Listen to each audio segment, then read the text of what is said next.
Hey there, Cats and Kitties. I am the Blues Man, Johnny Blues, and with this video I'll be discussing my thoughts on episode 14 of the anime series Log Horizon. And this was definitely a world-shifting episode. Lots of revelations in this one, following up right where we left off on the previous episode with the debut of this character, this sage of Miral Lake, called Regan, and his basically whisking away Shiro and Akatsuki to tell them all about just world-shifting magic and magic theory and how it impacts both the people of the land as well as the adventurers, the human beings, who now find their mind, body, and soul inhabiting this new sort of realm, that once was a game, but now is much more. And the dangers, potentially, of those things. I mean, falling on the coattails of all the revelations we've had thus far about, there are a select few of the people of the land, the original NPCs, non-playable characters, who can actually hold their own against the adventurers and the human beings. They have levels and skills that high that they can hold their own. We also have this bartering going back and forth and this trying to feel each other out in the last few episodes between the adventurers and those people of the land to see what exactly is coming in the near future, because, of course, they know that the adventurers, the people, have basically taken to being able to invent things. They're going around the system, circumventing the system, if you will, by not utilizing the menus like they would in a normal game. They're using ingredients to create food with taste now. They're able to invent technologies and stuff like that. So there's definitely a world shift happening. The people of the land are concerned about this, as well as the adventurers are concerned about how the reaction is going to go. Is there going to be a war brewing between their sort of castes, and that kind of thing? So this discussion about world-shifting magic, continental magic, action magic, supportive magic, it goes far beyond anything that anyone has ever encountered thus far. And we're told about three fractions, world fractions that have occurred. The third one may be actually what caused all of these characters to suddenly inhabit this world with their minds, their psyches. They talk very much in depth about the psyche and the anima being the body or the hit points.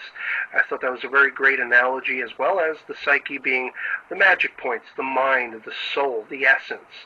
And it's a very sort of just ominous thing to contemplate that if people are being killed, that is the people who aren't the non-playable characters, the people of the land, the adventurers, and their being killed could sort of be subtracting things from their mind, from their memories.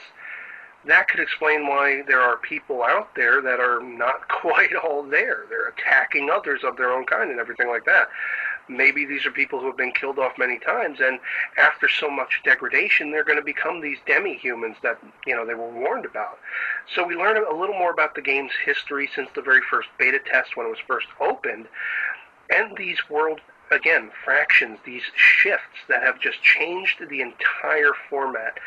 And the real dangers that lie within that is just frightening to contemplate, and it's very understandable for Shiro to want to keep this on the down low for now, because, he's got to assess this. He's got to process it and add it to his overall look of what he's been doing, his strategy and everything like that, because it could spell wonders, it could spell disasters. And all the meanwhile, these revelations are happening, these world-shifting revelations. We're going back and forth with Minori and Toya and their little crew talking about going back in the dungeon and trying to best the enemies and everything there. And I thought it was interesting that we also note there is magic that could wipe out an entire dungeon. I hope they don't end up finding it, or if not find it, be taken out by such a magic. But the aspect that Minori finally stands up toward the end of the episode, finds her courage. She sees the courage in her brother, but her brother's still reluctant because he kind of wants her to do it. At least that's my impression. And she finally stands up, gets right in the face of Arundel House, and starts laying down the law. This is how we got to do this if we want to be successful. So what a hell of an episode, I gotta say. And I'm going to probably be watching it a few more times, just try to catch every aspect of all of the revelations and what they could mean for the future of this series, the people in this game environment that was a game at one time, but now is much more. And I'd love to hear from you guys in the comments below what you thought of this episode and all the revelations. If you've seen it, highly recommend it if you haven't. And that'll be it from me on this. Hope this video finds you well. I'll catch you later. Peace.